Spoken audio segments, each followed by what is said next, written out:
जैसे कि import export, Tally, English grammar, marketing skill, GST and income tax and other tax, जिनकी knowledge मेरे को बहुत अच्छी है।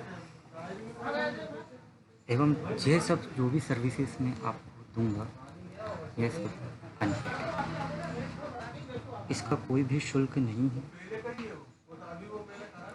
तो आइए अपन ज़्यादा समय व्यर्थ ना करें और अपने टॉपिक को चालू करते हैं। जो मेरा सबसे पहला कोर्स है वह है इंपोर्ट एंड एक्सपोर्ट। क्या होता है इंपोर्ट और एक्सपोर्ट? सब लोगों के मन में क्या लगता है? बहुत बड़ा व्यापार है, फंड बहुत लगेगा। तो आने वाली कुछ वीडियो में मैं आपको ऐसा मोटिवेट करूँगा, मोटिवेशनल सॉरी गलत निकल गया, मोटिवेट करूँगा कि आप बोलेंगे कि इंपोर्ट और एक्सपोर्ट एक नॉर्मल व्यापार है जो कि कोई भी व्यक्ति कर सकता है। तो आइए चलिए अपन जानते हैं what is the import export business. Import export business को आप हिंदी में बोला जाता है आयात और निर्यात। आयात और निर्यात। आयात का मतलब होता है हम देश विदेश से सामान खरीदना, और निर्यात का मतलब होता है देश विदेश में माल बेचना। माल बेचना एवं ऐसा ज़रूरी नहीं है कि आप लोगों ने कोई सामान परचेज़ करा और उसको बेच दिया। उसके बहुत से नियम रहते हैं, बहुत से चार्जेस रहते हैं, जो कि अपन आगे वीडियो में जानेंगे। मैं स्टेप बाय स्टेप आपको सब कुछ चीज़ें सिखाते जाऊंगा। अब मैं आपको बताना चाहता हूँ कि इम्पोर्टर्स दो प्रकार के होते हैं। पहला इम्पोर्टर्स जो सेल्फ सर्विस के लिए बुलाता है, जैसे मैं सपोज़ कीजिए मैं मंगाता हूँ, मेरे को एक कार पसंद आई कोई सी भी, अब वो इंडिया में नहीं है या कहीं पे नहीं है, तो मैं उसको जब मैं बाहर से बुलवाऊँगा, वो मेरी पर्सनल है, तो मैं उसको इम्पोर्ट कराऊँगा। दूसरी चीज़ हो गई बिजनेस। डायपर आज सबसे बड़ा व्यापार है बच्चों के लिए। एक पोटी बच्चों की 10 रुपये की होती है। चाइना से आप डायपर प्रति 1 रुपये से 1.5 रुपये पे ले सकते हैं, जो कि मैं आने वाली इस वीडियो में आपको क्लियर करूंगा कि आप कैसे इंपोर्ट करके भी अपना व्यापार बढ़ा सकते हैं। तो क्लियर होगा? नहीं हुए कमेंट सेक्शन में बताना, मेल डालूंगा, कॉन्सेप्ट क्लियर करके जाऊंगा, बीच में नहीं छोड़ूंगा कोई भी चीज़, एक एक चीज़ को अच्छे से क्लियर करूँगा। आगे बढ़ते हैं। इंपोर्टर बता दिया, दो प्रकार के होते हैं। एक पर्सनल इंपोर्टर, मेरे को ये चीज़ चाहिए, मैंने मेरे पर्सनल यूज़ के लिए बुलाया, और एक होता है बिजनेस टाइप्स का इंपोर्टर कि मेरे को व्यापार करना है। आज आप जो घड़ीज़ वगैरह पहनते हैं ये कुछ तो इंडिया में बनती है, कुछ लोग बाहर से रॉ मटेरियल मंगाते हैं एंड उसको असेंबल करके फिर इंडिया में बेचते हैं। आइए अब एक्सपोर्टर्स जानते हैं क्या होता है। 4 types of exporter: merchant exporter, manufacturing exporter, service exporter, demanding exporter and project exporter. सबसे ज़्यादा ट्रेंड में चलने वाला एक्सपोर्टर होता है मर्चेंट एक्सपोर्टर, जो कि आज मैं भी हूँ। ये व्यक्ति कभी सीधा नहीं रहता। मर्चेंट एक्सपोर्टर ये समय के साथ चलता है। आज क्या डिमांड है मार्केट में? कभी किराने की दुकान पर आए हो, साबुन दे तो वो खट से निकालेगा, छोटू साबुन निकाल। तो मर्चेंट एक्सपोर्टर भी कुछ इसी प्रकार का होता है।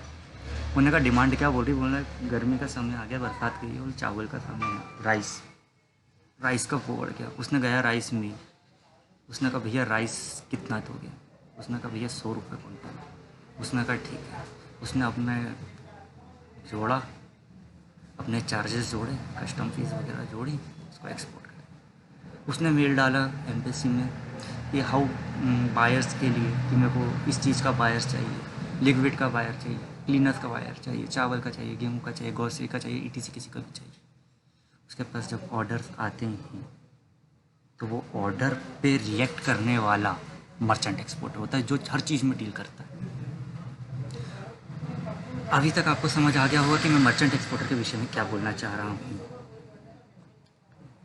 मैन्युफैक्चर एक्सपोर्टर अगर आप इस वीडियो पर हैं तो आप समझ गए होंगे कि मैन्युफैक्चरर एक्सपोर्टर का मतलब ही क्या हो। मैं कोई चीज़ को अगर बना रहा हूँ तो सीधी बात है कि मैं उस चीज़ को आगे बेचूँ। अब सर्विस एक्सपोर्टर क्या, ये कौन सी चीज़ है, इसको तो अपन सोचना पड़ेगा। बट मैं आपको बता दूँ, सर्विस एक्सपोर्टर सोशल मीडिया आप चलाते हैं, मैं बोल दूँ आज आप मेरी वेबसाइट बना दो, मेरी एक्सेल शीट बना दो, मेरा PDF कर दो, मेरा डेटा एंट्री कर दो, आप सर्विस प्रोवाइड करवा रहे हैं, आप मेरे को वायरल कर रहे हैं, मेरे को सर्विस दे रहे हैं, तो it is service exporter. Materials goods के अलावा भी सर्विस भी एक्सपोर्ट होती हैं। डिमांडिंग एक्सपोर्टर मर्चेंट एक्सपोर्टर से बहुत अलग होता है। डिमांड एक्सपोर्टर ये एक ही ट्रेड में काम करता है पर डिमांड को देख के। आज सबसे अधिक डिमांड जिस चीज़ की है, जो हाईलेक्स है, उस डिमांड पे रिएक्ट करने वाला डिमांड एक्सपोर्टर होगा। आइए फोर्थ वाला क्लियर करते हैं, प्रोजेक्ट एक्सपोर्टर। ये आपको स्कूल में या कॉलेज में मिलने वाला प्रोजेक्ट नहीं है। ये प्रोजेक्ट होते हैं, आपने ठेके सुने होंगे, जैसे कि रोड बनती है तो कॉन्ट्रैक्ट लेते हैं, बड़ी बड़ी बिल्डिंग्स बनती है तो अपन उस चीज़ के विषय में उनका का टेंडर्स निकला है, तो किसी भी प्रोजेक्ट को लेना और उसको कंप्लीट करके देना विदेश के अंदर, जैसे LNTT ग्रुप बड़े बड़े प्रोजेक्ट लेते, इट इज़ प्रोजेक्ट एक्सपोर्ट। चलिए ज़्यादा नहीं पकाऊँगा, कोई भी कमेंट्स रहे हट बताइए। आगे बढ़ते हैं, हाउ टू स्टार्ट बिजनेस। यार बिजनेस चालू करने के लिए डॉक्यूमेंट्स तो लगेंगे और होने भी चाहिए। अब 18 साल के तो हो गए, पैन कार्ड होगा, अपन को ऑफिस भी चाहिए, तो ऑफिस के रजिस्ट्रेशन के लिए बनता है गुमास्ता। और अभी गवर्नमेंट ने एक और नई चीज़ निकाली है जिसको बोलते हैं MSME रजिस्ट्रेशन। यह सब आप ऑनलाइन अप्लाई भी कर सकते हैं एंड किसी के नेट कैफे पे भी जाके कर सकते हैं। ये हो गए आपके नॉर्मल बिजनेस के डॉक्यूमेंट्स। और अभी आपको समझ नहीं आ रहा हो तो आप स्क्रीनशॉट ले लेना आपके मोबाइल में एंड उस पर मार्क करके भेजना कि सर मेरे को ये कॉन्सेप्ट क्लियर नहीं हो रहा है, आप हमको क्लियर करके दीजिए। आपका हक है, अगर आप इतना समय मेरे को दे रहे हैं ना, तो मेरा भी कहीं ना कहीं बनता है कि मैं आपको हर एक चीज़ क्लियर करके दूँ। आगे बढ़ते हैं, ये तो आपके बिजनेस की चीज़ हो गई, पैन कार्ड, गुमास्ता लाइसेंस, MSME। सॉरी, इसमें एक चीज़ मैं ऐड ऑन करना भूल गया, वो है GST। मैं सॉरी, माफ़ी चाहूँगा, मैं आगे उसका कॉन्सेप्ट क्लियर कर दूँगा। एक GST सर्टिफिकेट और होता है जो कि आपके वकील साहब बना के देंगे आपको। GST दो प्रकार के बनते हैं, एक मैन्युफैक्चरिंग GST एंड एक ट्रेड GST। अब आप मैन्युफैक्चरिंग GST में आप अपने इधर जो भी चीज़ असेंबल कर रहे हैं या जो भी चीज़ का निर्माण कर रहे हैं, उसमें आपको GST जो लगेगा वो मैन्युफैक्चरिंग GST लगेंगे। एंड अगर आप कोई भी चीज़ से, जैसे कोई भी चीज़ का प्रोडक्ट उठा के उसको बाहर मार्केट में सेल्स कर रहे हैं, ट्रेडिंग कर रहे हैं, तो वो ट्रेडिंग GST एक अलग होगा। वह आपके कोई भी अकाउंटेंट या चार्टर्ड अकाउंटेंट या अपने टैक्स वकील साहब जो भी हैं, आप उनसे चर्चा कर लीजिएगा, वह आपके GST आपका बनवा देंगे। अब ये डॉक्यूमेंट्स हो गए कंप्लीट। सर इसमें इंपोर्ट एक्सपोर्ट के लिए कौन सा लाइसेंस लगता है, इस चर्चे पर अपन बात करते हैं। IEC लाइसेंस, जब मैंने आया था बहुत बेवकूफ़ बनाता है, आज भी याद है। इसको बोलते हैं इंपोर्ट एक्सपोर्ट कोड।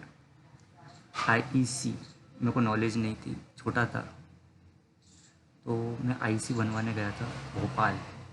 मैं मध्य प्रदेश का रहने वाला हूँ, भोपाल गया था। तो इस IEC के लिए मेरे को 5,000 रुपये चार्ज बोला था। मैंने कहा बाप रे, 5,000 चार्ज। मैं वापस आ गया, यार 5,000 बहुत होते। मैं ऑनलाइन अप्लाई करा, यूट्यूब पे सर्च करा, खूब खोजा, फिर पता चला ये लाइसेंस मात्र 1,000 से 800 रुपये के बीच में अवेलेबल हो जाएगा, वो भी आप खुद कर सकते हैं। इंपोर्ट एक्सपोर्ट कोड बोलते हैं, जो कि आपका पैन कार्ड नंबर होता है, वो ही कोड आपके IEC में आएगा। जो आपका पैन कार्ड रहता है वो IEC में ही आएगा। आपके सर्टिफिकेट जो रहेगा वो आपका पैन कार्ड नंबर से ही बनेगा। और आपका जो लाइसेंस कोड रहेगा वो भी आपका पेन नंबर ही रहेगा। कन्फ्यूज़न मत होना, बहुत लोगों को कन्फ्यूज़न रहती है। RCMC, इसको समझाने में तो करीबन मेरे को एक वीडियो पूरी बनाना पड़ेगी, बट एक ये लाइसेंस होता है, इसको शॉर्ट टर्म्स में समझा देता हूँ, बाकी इसको आगे की वीडियो में बहुत अच्छे लंबे विस्तार से समझाऊंगा। अपन कोई भी प्रोडक्ट की एक अलग अलग कैटेगरी होती है। खाना हो गया, ग्रोसरी हो गई, ड्राई सीमेंट सेक्टर हो गया, बिल्डिंग्स लाइंस हो गई, ये अलग अलग सेक्टर होते हैं। तो गवर्नमेंट ने क्या डिपार्टमेंट बांट दिए हैं, तो अपन को उसके लिए एक अलग से सर्टिफिकेट होती है। इसके लिए मैं अलग से एक विस्तार की वीडियो बनाऊंगा। कितने में स्टार्ट होगा ये व्यापार, कितने में स्टार्ट होगा ये व्यापार, आइए देखते हैं। मेरे पास गुड है, मैंने पैकेजिंग भी कर दी, लेबलिंग भी कर दी, ट्रांसपोर्ट भी कर दिया, गोडाउन से पोर्ट भी पहुंचवा दिया, पर उसके बाद जो चार्जेस चालू होते हैं, डॉक्यूमेंटेशन। अब मैं बताऊंगा, डॉक्यूमेंटेशन में बहुत सारे डॉक्यूमेंटेशन होते हैं, एक डॉक्यूमेंटेशन नहीं होता है। वो आपके सब CHA करेंगे, आपको इस पर लोड लेने की ज़रूरत नहीं है। CHA charges, container charges, port charges, सब ये चार्जेस आगे मैं आपको समझाऊंगा। कोई हाइपर चार्जेस नहीं है, नॉर्मल आप व्यापार करते हैं ना, वही चार्जेस लगेंगे। कोई ये नहीं है कि लाखों करोड़ों का इन्वेस्टमेंट है। 20-25 हज़ार से भी कर सकते हो एक्सपोर्ट, बहुत मिनिमम आपके गुड्स वैल्यू पे डिपेंड करता है। और ये सब जितना आप बेच रहे हो ना, ये सब इसी में इंक्लूडेड होंगे। आगे बढ़ते हैं, अदर चार्जेस। COO सर्टिफिकेट्स, कौन सा गुड्स आप बेच रहे हो, आप रेस्ट्रिक्टेड प्रोडक्ट तो नहीं बेच रहे हो। जब मैं इस लाइन में आया था तो मुझे किसी ने बोला था, मैं मतलब इस लाइन में मेरे को ज़्यादा नॉलेज नहीं थी, मेरे को बोला गया था कि बालू रेत का व्यापार कर दो। यार मैंने कहा विदेशों में बालू रेत इतनी है, बोले तो कर। बालू रेत के मेरे को ऑर्डर्स भी मिले, बट मेरे को बाद में पता चला कि वो रेस्ट्रिक्टेड है, आप रेस्ट्रिक्टेड चीज़ों को नहीं बेच सकते बाहर, इसलिए आपको COO सर्टिफिकेट लेना पड़ेगा। Terminal handling charges, freight charges, terminal handling charges. अगर आपने कस्टम में अपना माल रखवाया है तो उसको उठा धरी, क्रेन से उठाना, ये सब चार्जेस तो देना पड़ेगा ना बॉस। फ्रेड चार्जेस, इधर से इंडिया से चाइना, चाइना से दुबई, दुबई से मलेशिया, जहाज में भी डीजल डलता है, फ्रेड चार्जेस। इंस्पेक्शन चार्जेस क्या होता है, इंस्पेक्शन चार्जेस। मैंने कहा यार आप कोई सा व्यापार कर रहे हैं, मैंने कहा भाई माल भेज दो, सैंपल तो अच्छा था, माल ख़राब हो गया, क्या कर लेंगे। तो माल लेने से इनकार कर दूंगा तो मैं पेमेंट ही नहीं दूंगा। इसलिए हमारे भारत में एक SGF इंस्पेक्शन होता है जो कि सर्टिफिकेट देता है एवं वो खुद कंटेनर में लोड कराता है, और उस सर्टिफिकेट के द्वारा ही आपको पेमेंट होता है। ये LC, लेटर ऑफ क्रेडिट वगैरह सब मैं आपको आगे सिखाऊंगा। चैनल पे बने रहना, चैनल को सब्सक्राइब कर लेना, बेल आइकन दबा देना, सब कुछ सिखाऊंगा, सब कॉन्सेप्ट क्लियर करूंगा, हर एक व्यक्ति का जवाब दूंगा। मेरे को कमेंट्स एंड मेल में क्वेश्चन हो पूछना। ECGC इंश्योरेंस, भैया ECGC इंश्योरेंस क्या होता है। ECGC इंश्योरेंस ये होता है कि मैंने सामने वाले को माल तो भेज दिया, वो पलट गया, भैया पेमेंट नहीं कर रहा मैं, इस चक्कर में ECGC इंश्योरेंस अपना बहुत मतलब दुखों में हाथ रखने वाला व्यक्ति यही है। ECGC इंश्योरेंस ये अपना पैसा नहीं डूबने देता। अब अपन आते हैं आगे, इंग्लैंड इंश्योरेंस। अब ये इंग्लैंड इंश्योरेंस क्या है, ये ज़मीन के साथ भी है पर ज़मीन के बाद नहीं है। मैं आपको स्पष्ट बता दूं, ये ज़मीन के साथ है। जब तक आपका ट्रांसपोर्ट रोड पर है, ज़मीन पर है, जब तक ये इंश्योरेंस क्लेम होगा। एंड जैसे ट्रक का एक्सीडेंट हो गया, इसके ऊपर कोई क्रेन गिर गई या हैंडलिंग करते टाइम कंटेनर गिरा, कंटेनर डैमेज हो गया, तो इंश्योरेंस काम आता है। मरीन इंश्योरेंस क्या है, तो ये ज़मीन के साथ नहीं है पर पानी के हाथ है। समुद्र के बीच में मरीन इंश्योरेंस बहुत साथ देता है साहब आपका। कंटेनर डैमेज हो जाना, समुद्र में आपका कंटेनर गिर जाना, अधिकतम बहुत केस होते हैं। अदर चार्जेस में बहुत सारे चार्जेस हैं, हिडन चार्जेस रहते हैं। जितने भी ये चीज़ें हैं, पॉइंट ऑफ व्यू मैंने आज आपको जितने भी बताए हैं सबको क्लियर करूँगा आने वाली वीडियोस में। थैंक यू, आज के लिए बस इतना ही। मिलते हैं अपन आगे की वीडियोस में।